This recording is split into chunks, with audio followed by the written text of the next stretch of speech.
ఒక్క medical college అయినా మీరు పూర్తి చేశారా?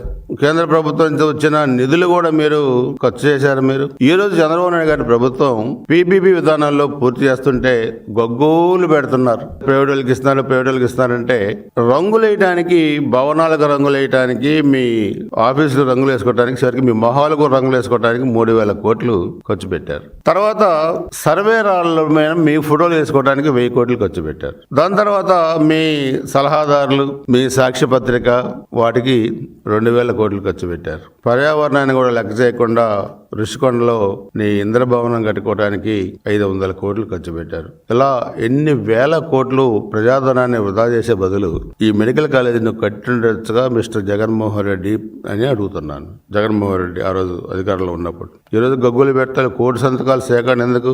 మీ మొహం వేసుకోవడానికి కూడా పనికిరాదు మీ కోటి సంతకాల సేకరణ. ఈరోజు పీపీపీ విధానంలో ఎన్ని మెడికల్ సీట్లు మనకు అదనంగా వచ్చినాయి?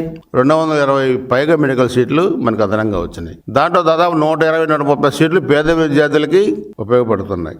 ఉన్నది లేనట్టుగా, లేనిది ఉన్నట్లుగా మాట్లాడటం, ఇష్టారాజ్యంగా బరితెగించిన విధానంతో భాష కూడా మారలా. ఇంకా పర్యటనలకు వెళ్ళినప్పుడు అదే భాష రప్ప అంటాం, నరుకుతా అంటాం. ఇంకా ఇంకా ఇంకా ఇంకా ప్రజలు నరికే కదా మిమ్మల్ని 24 ఎన్నికల్లో 151 నుంచి 11 సీట్లు తీసుకొచ్చారు.